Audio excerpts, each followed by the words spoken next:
ಪ್ರೀತಿಯ ವೀಕ್ಷಕರಿಗೆ ಶಂಕರಾನಂದ ಟಿವಿಗೆ ಸ್ವಾಗತ ಸುಸ್ವಾಗತ. ಇವತ್ತಿನ ವಿಡಿಯೋನಲ್ಲಿ ಸೆಪ್ಟೆಂಬರ್ ತಿಂಗಳ ಮಾಸ ಭವಿಷ್ಯ ಯಾವ ರೀತಿಯಾಗಿದೆ ಅನ್ನುವಂತಹ ಮಾಹಿತಿಯನ್ನ ತಿಳ್ಕೊಳ್ಳೋಣ. ಅದಕ್ಕಿಂತ ಮುಂಚಿತವಾಗಿ ಯಾರಾದರೂ ಶಂಕರಾನಂದ ಟಿವಿಯನ್ನ ಸಬ್ಸ್ಕ್ರೈಬ್ ಮಾಡ್ಕೊಂಡಿಲ್ಲ ಅಂದ್ರೆ ಅಥವಾ ಫಾಲೋ ಮಾಡ್ತಾ ಇಲ್ಲ ಅಂದ್ರೆ ಫಾಲೋ ಮಾಡಿ, ಸಬ್ಸ್ಕ್ರೈಬ್ ಮಾಡ್ಕೊಳ್ಳಿ. ಅದರಿಂದ ನೆಕ್ಸ್ಟ್ ಅಪ್ಲೋಡ್ ಮಾಡುವಂತಹ ವಿಡಿಯೋಗಳು ನಿಮಗೆ ನೋಟಿಫಿಕೇಶನ್ ಮುಖಾಂತರ ಬಂದು ತಲುಪತ್ತೆ. ಹೊಸ ಹೊಸ ಮಾಹಿತಿಗಳನ್ನ ತಿಳ್ಕೊಳ್ಳೋದಕ್ಕೆ ಸಾಧ್ಯವಾಗುತ್ತೆ ಅಂತ ತಿಳಿಸ್ತಾ, ಸೆಪ್ಟೆಂಬರ್ ತಿಂಗಳ ಮಾಸ ಭವಿಷ್ಯವನ್ನ ಗಮನಿಸೋದಕ್ಕಿಂತ ಮುಂಚಿತವಾಗಿ ಮಾಸ ವಿಶೇಷತೆ ಮತ್ತು ಈ ತಿಂಗಳಲ್ಲಿ ಬದಲಾವಣೆ ಆಗುವಂತಹ ಗ್ರಹಗಳ ಬಗ್ಗೆ ಮಾಹಿತಿಯನ್ನ ನೋಡೋಣ. ನೋಡಿ, ಈ ಒಂದು ಸೆಪ್ಟೆಂಬರ್ನ ತಿಂಗಳಲ್ಲಿ 4ನೇ ತಾರೀಕು 9ನೇ ತಿಂಗಳು 2024 ಈ ಒಂದು ದಿನಾಂಕದಂದು ಬುಧ ಸಿಂಹ ರಾಶಿಗೆ ಪ್ರವೇಶ ಮಾಡ್ತಾ ಇದ್ದಾನೆ. 16ನೇ ತಾರೀಕು 9ನೇ ತಿಂಗಳು 2024 ಕನ್ಯಾ ರಾಶಿಗೆ ರವಿ ಪ್ರವೇಶ ಮಾಡ್ತಾ ಇದ್ದಾನೆ. ಇನ್ನು 18ನೇ ತಾರೀಕು 9ನೇ ತಿಂಗಳು 2024 ತುಲಾ ರಾಶಿಗೆ ಶುಕ್ರ ಪ್ರವೇಶ ಮಾಡ್ತಾ ಇದ್ದಾನೆ. ಇನ್ನು 23ನೇ ತಾರೀಕು 9ನೇ ತಿಂಗಳು 2024 ಬುಧ ಕನ್ಯಾ ರಾಶಿಗೆ ಪ್ರವೇಶ ಮಾಡ್ತಾ ಇದ್ದಾನೆ. ಈ ಬದಲಾವಣೆ ಆಗ್ತಿರುವಂತಹ ಗ್ರಹಗಳು ಮತ್ತು ಈಗಾಗಲೇ ಸ್ಥಿತವಿರುವಂತಹ ಗ್ರಹಗಳಿಂದ ಯಾವ ರೀತಿಯಾದಂತಹ ಫಲಾನುಫಲಗಳನ್ನು ಈ ಒಂದು ರಾಶಿಗಳವರು ಪಡ್ಕೊಳ್ಬಹುದು ಅನ್ನೋದನ್ನು ನೋಡೋಣ. ಜೊತೆಗೆ ಈ ಒಂದು ತಿಂಗಳು ಸೆಪ್ಟೆಂಬರ್ ತಿಂಗಳು ತುಂಬಾ ವಿಶೇಷವಾದಂತಹ ದಿನಗಳನ್ನು ಒಳಗೊಂಡಿದೆ. ಯಾವ ರೀತಿಯಾದಂತಹ ವಿಶೇಷವಾದ ದಿನಗಳು ಅಂತಂದ್ರೆ ನೋಡಿ, ಮೊದಲನೇದಾಗಿ ನಮಗೆ ಈ ಒಂದು ತಿಂಗಳಲ್ಲಿ ಬೆನಕನ ಅಮಾವಾಸ್ಯೆಯಿಂದನೇ ಶುರುವಾಗ್ತಕ್ಕಂತಹ ಈ ಒಂದು ಮಾಸ ಭಾದ್ರಪದ ಮಾಸ. ಈ ಭಾದ್ರಪದ ಮಾಸದ ತೃತೀಯ, ಅದರಲ್ಲೂ ಚೌತಿ, ಪಂಚಮಿ ಈ 3 ತಿಥಿಗಳು ಬಹಳ ಅಂದ್ರೆ ಬಹಳ ಅತ್ಯುತ್ತಮವಾದಂತಹದ್ದು. ಜೊತೆಗೆ ನಮ್ಮೆಲ್ಲರಿಗೂ ಸಹ ಗಣೇಶನ ಹಬ್ಬ, ಗೌರಿ ಹಬ್ಬ, ಗಣೇಶನ ಹಬ್ಬ ಅಂತ ನಾವು ತುಂಬಾ ವಿಜೃಂಭಣೆಯಿಂದ ಆಚರಣೆಯನ್ನ ಮಾಡ್ಕೊಳ್ತೀವಿ. ಗೌರಿ ಮತ್ತು ಗಣೇಶನ ಹಬ್ಬ ಬರ್ತಕ್ಕಂಥದ್ದು ಸಹ ಇದೇ ಒಂದು ತಿಂಗಳಿನಲ್ಲಿ. ಅದರಲ್ಲೂ ಸಹ ಈ ಗೌರಿ ಹಬ್ಬ, ಗಣೇಶನ ಹಬ್ಬ ಎಲ್ಲರಿಗೂ ಸಹ ಅನುಕೂಲವನ್ನು ತಂದುಕೊಡ್ಲಿ, ನಿಮ್ಮ ಜೀವನದಲ್ಲಿ ಎಲ್ಲ ರೀತಿಯಾಗಿರ್ತಕ್ಕಂತಹ ತೊಂದರೆ ತಾಪತ್ರೆಗಳನ್ನ ನಿವಾರಣೆ ಮಾಡಲಿ. ಇನ್ನು ಸ್ವರ್ಣಗೌರಿ ವ್ರತವನ್ನ ನಾವು ಆಚರಣೆ ಮಾಡ್ತಾ ಇರ್ತಕ್ಕಂಥದ್ದು ನೋಡಿ, 6ನೇ ತಾರೀಕು ಶುಕ್ರವಾರ, 6ನೇ ತಾರೀಕು 9ನೇ ತಿಂಗಳು 2024 ಶುಕ್ರವಾರದ ತಿಥಿಯಂದು ಸ್ವರ್ಣಗೌರಿ ವ್ರತವನ್ನ ನೋಡಿ. ಶುಕ್ರವಾರನೇ ಗೌರಿ ಹಬ್ಬ ಬಂದಿರುವಂಥದ್ದು ತುಂಬಾ ಅಂದ್ರೆ ತುಂಬಾ ವಿಶೇಷ. ಯಾರಾದ್ರೂ ನಿಮ್ಮ ಮನೆಯಲ್ಲಿ ಹೆಣ್ಮಕ್ಳು ಮದುವೆ ಮಾಡಿ ಏನಾದ್ರೂ ಕಳಿಸಿದ್ರೆ, ಅದೆಷ್ಟೇ ವರ್ಷಗಳಾಗಿರ್ಲಿ, ಇವತ್ತಿನ ದಿವಸ ನೀವು ಅವರನ್ನ ಮನೆಗೆ ಕರೆದು ನಿಮ್ ಕೈಲಾದಷ್ಟು ಬಾಗ್ನ ಕೊಟ್ಟು ಕಳಿಸಿ. ಅಥವಾ ನಿಮಗೆ ಏನೂ ಕೊಡೋಕ್ ಸಾಧ್ಯ ಇಲ್ವಾ ನಿಮ್ಮ ಅಕ್ಕಂಗಿರಿಗೆ, ಮನೆಗೆ ಕರೆದು ಒಂದು ಹೊತ್ತು ಗಂಜಿನಾದ್ರೂ ಕೊಡಿ. ಅದಕ್ಕಿಂತೂ ಭಗವಂತ ಯಾರನ್ನು ಕೀಳು ಮಟ್ಟದಲ್ಲಿ ಇಟ್ಟಿಲ್ಲ. ನಿಮ್ಮ ಕೈಯಲ್ಲಿ ಗಂಜಿ ಹಾಕೋದಕ್ಕಾದ್ರೂ ಸಹ ಶಕ್ತಿ ಭಗವಂತ ಕೊಟ್ಟಿರ್ತಾರೆ. ಹಾಕಿ ಕೈಲಾದಷ್ಟು ಅರಿಶಿನ ಕುಂಕುಮ ಹೂವು ಕೊಟ್ಟು ಆ ಹೆಣ್ಮಗುಗೆ ತವರ ಮನೆಯಲ್ಲಿ ಒಂದಿಷ್ಟು ಗೌರವವನ್ನು ಕೊಟ್ಟು ಕಳಿಸಿ. ಹೆಣ್ಮಕ್ಳದ್ದು ಯಾವಾಗಲೂ ಅಷ್ಟೇ, ತವರ ಮನೆಯಿಂದ ಬರುವಂತಹ ಇಷ್ಟೇ ಅರಿಶಿನ ಕುಂಕುಮ, ಒಂದು ಮೊಳದ ಹೂವು ಆಕೆಗೆ ಗಂಡನ ಮನೆಯಲ್ಲಿ ಗೌರವ ಜಾಸ್ತಿ ಮಾಡುತ್ತೆ. ನಿನಗೆ ಯಾರಿದ್ದಾರೆ ನಿನ್ನ ತವರ ಮನೆಯಲ್ಲಿ ಅಂತ ಕೇಳುವಂತಹ ನಾಲ್ಗೆಗಳಿಗೆ ಅದು ಉತ್ತರವಾಗಿ ನಿಂತ್ಕೊಳ್ಳುತ್ತೆ. ಈಗಿನ ಕಾಲದಲ್ಲಿ ಹೆಣ್ಮಕ್ಳು ಬೇರೆ ಬೇರೆ ರೀತಿಯಾಗಿ ತವರ ಮನೆಯಿಂದ ಆಸ್ತಿನೂ ಬಯಸ್ತಿರ್ಬಹುದು. ಆದ್ರೆ ಒಂದು ಕಾಲದಲ್ಲಿ ಪಾಪ ಹೆಣ್ಮಕ್ಳು ತುಂಬಾ ತವ್ರ ಮನೆ ಚೆನ್ನಾಗಿರ್ಲಿ ಅಂತ ನಿಜವಾಗ್ಲೂ ತುಂಬಾ ಹರಸಿ ಹಾರೈಸ್ತಕ್ಕಂಥದ್ದು. ಅದರಲ್ಲೂ ಈ ಒಂದು ಅದರ ಮರುದಿನವಾಗಿರ್ತಕ್ಕಂತಹ 7ನೇ ತಾರೀಕು ಶನಿವಾರದಂದು ವರಸಿದ್ಧಿ ವಿನಾಯಕ ವ್ರತ ನೋಡಿ, ಗಣೇಶನ ಹಬ್ಬ ಸಹ ಬಂದಿರುವಂಥದ್ದು. ಶನಿವಾರ ಗಣೇಶನ ಹಬ್ಬ, ಶುಕ್ರವಾರ ಗೌರಿ ಹಬ್ಬ. ನಿಮ್ಮ ಮನೆಗೆ ಹೆಣ್ಮಕ್ಳನ್ನ ಕರ್ಕೊಂಡು ಬಂದ ಮೇಲೆ ಯಾವುದೇ ಕಾರಣಕ್ಕೂ ಶುಕ್ರವಾರದ ಹೊತ್ತು ಮಹಾಲಕ್ಷ್ಮಿ ಸ್ವರೂಪಿಣಿಯಾಗಿರ್ತಕ್ಕಂತಹ, ಗೌರಿ ಸ್ವರೂಪಿಣಿಯಾಗಿರುವಂತಹ ಆ ಹೆಣ್ಮಗುನ ನಿಮ್ಮ ಮನೆಯಿಂದ ಆಚೆ ಕಳಿಸೋದು ಬೇಡ. ಆ ಮನೆಯಲ್ಲೇ ಇಟ್ಕೊಂಡು ಮರುದಿನ ಗಣೇಶನ ಹಬ್ಬವನ್ನು ಮುಗಿಸ್ಕೊಂಡು ಭಾನುವಾರ ನೀವು ಕಳಿಸ್ಕೊಡಿ. ಅದೇ ರೀತಿಯಾಗಿ ಬಹಳ ವಿಶೇಷಗಳು ಅಂತ ನೋಡೋ ಸಂದರ್ಭದಲ್ಲಿ 15ನೇ ತಾರೀಕಿನಂದು ತಿರುವೋಣಂ ಇರುವಂಥದ್ದು. ನಮ್ಮ ಈ ಕೇರಳ ಭಾಗದಲ್ಲಿ ಬಹಳ ವಿಜೃಂಭಣೆಯಿಂದ ಮಾಡ್ತಕ್ಕಂಥ ತಿರುವೋಣಂ ಸಹ ಇರುವಂಥದ್ದು. ಇನ್ನು 16ನೇ ತಾರೀಕು ಅನಂತ ಪದ್ಮನಾಭ ವ್ರತ ನೋಡಿ. ಅನಂತ ಪದ್ಮನಾಭ ವ್ರತ ಅಲ್ಲಿಂದ ಶುರುವಾಗುತ್ತೆ. ನೆಕ್ಸ್ಟು ಅದನ್ನು ಅನಂತನ ಹುಣ್ಣಿಮೆ ಅಂತಲೂ ಸಹ ಕರೀತಾರೆ. ಅನಂತನ ಹುಣ್ಣಿಮೆ ದಿವಸ, ಅನಂತನದ್ದು ಅದೇ ದಿವಸ ತ್ರಯೋದಶಿ ದಿವಸ ಅನಂತ ಪದ್ಮನಾಭ ವ್ರತವನ್ನು ಮಾಡಿ ಅದಾದ ನಂತರ ಬರುವಂತಹ ಹುಣ್ಣಿಮೆ ಅನಂತನ ಹುಣ್ಣಿಮೆ ಅಂತ ಒಂದು ಪ್ರಸಿದ್ಧಿಯಾಗಿರುತ್ತೆ. ಆ ಅನಂತನ ಹುಣ್ಣಿಮೆ ದಿವಸದಿಂದಾನೇ, ಮರುದಿವಸದಿಂದಾನೇ ನಮಗೆ ಪಿತೃಪಕ್ಷವು ಪ್ರಾರಂಭ ಆಗತ್ತೆ. ಆ 15 ದಿವಸ ಒಂದು ಪಕ್ಷ ಏನಿರುತ್ತಲ್ಲ, ಆ ಒಂದು ಪಕ್ಷ ಪಿತೃಪಕ್ಷವಾಗಿರುತ್ತೆ.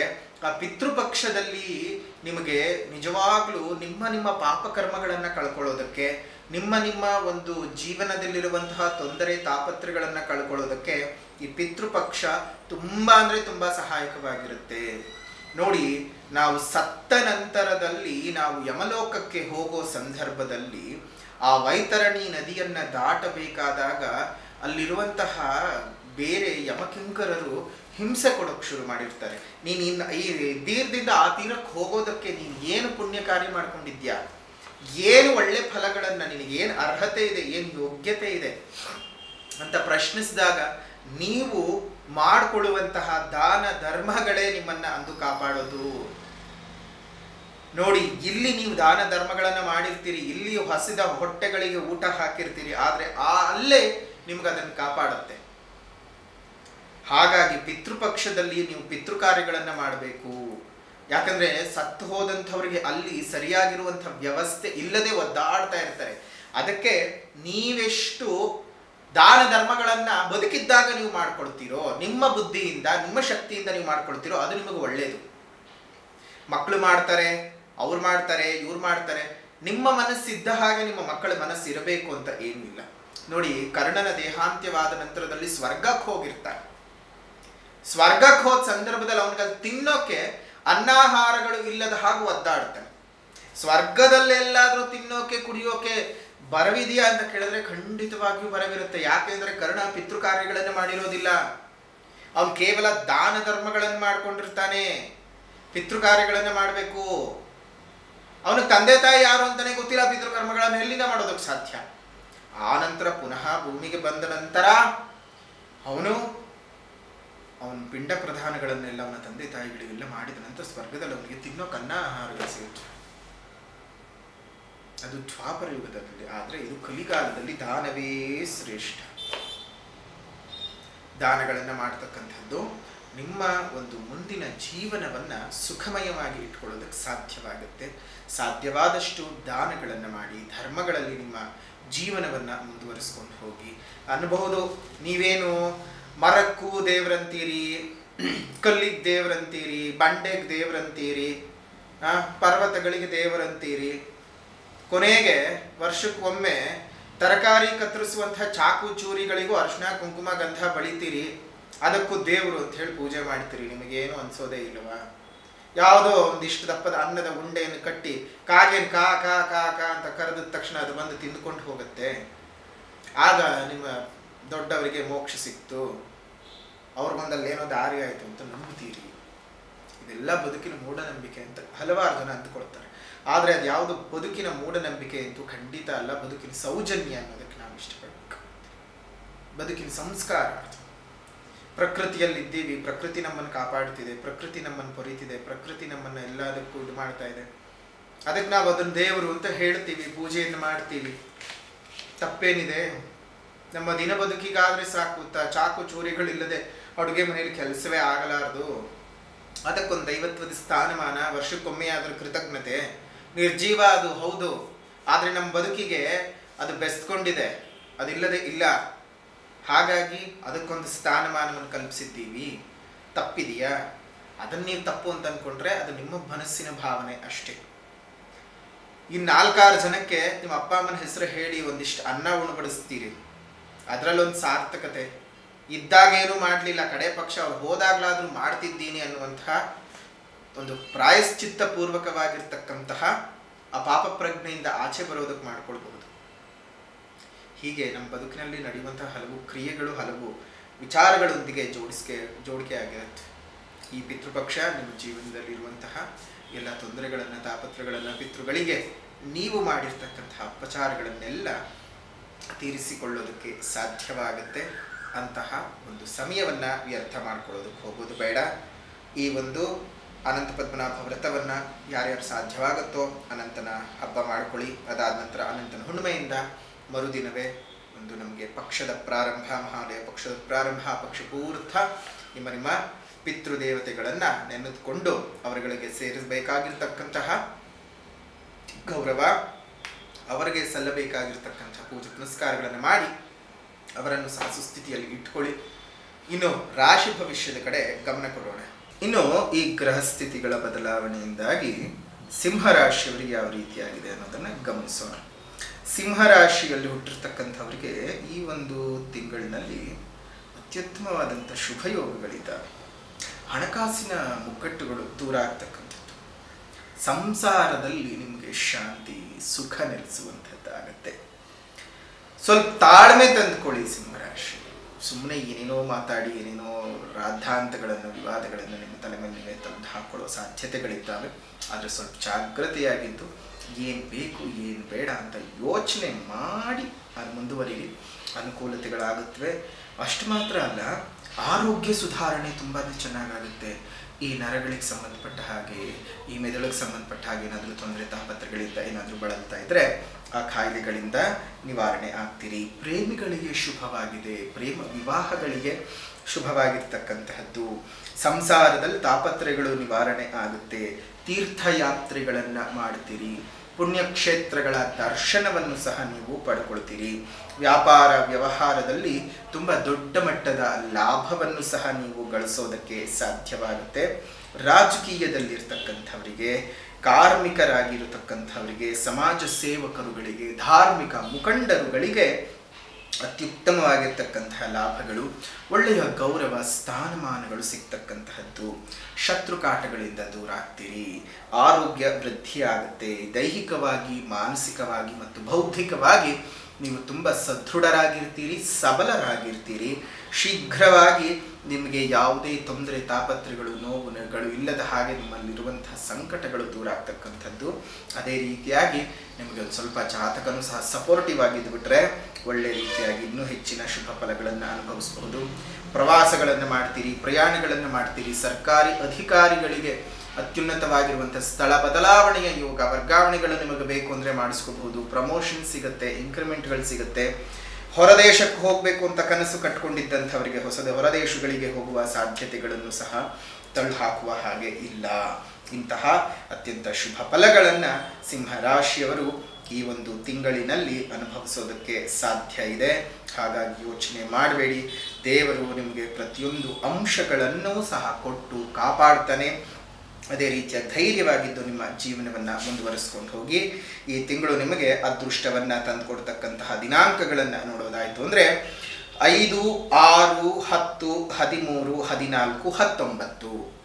5, 6, 10, 13, 14, 19 ಈ ದಿನಾಂಕಗಳು ನಿಮಗೆ ಅತ್ಯಂತ ಶುಭವನ್ನೇ ತಂದುಕೊಡುತ್ತೆ. ಯಾವುದೇ ರೀತಿಯ ತಾಪತ್ರೆಗಳನ್ನು ತಂದುಕೊಡೋದಿಲ್ಲ. ಒಳ್ಳೆ ರೀತಿಯಾಗಿದೆ. ಇನ್ನಷ್ಟು ಹೆಚ್ಚಿನ ಶುಭ ಫಲಗಳು ಬೇಕು ಅಂದರೆ ಪರಿಹಾರಗಳನ್ನು ಮಾಡಿಕೊಳ್ಳಿ. ಮೊದಲನೇದಾಗಿ ಸಾಮಾಜಿಕ ಪರಿಹಾರ.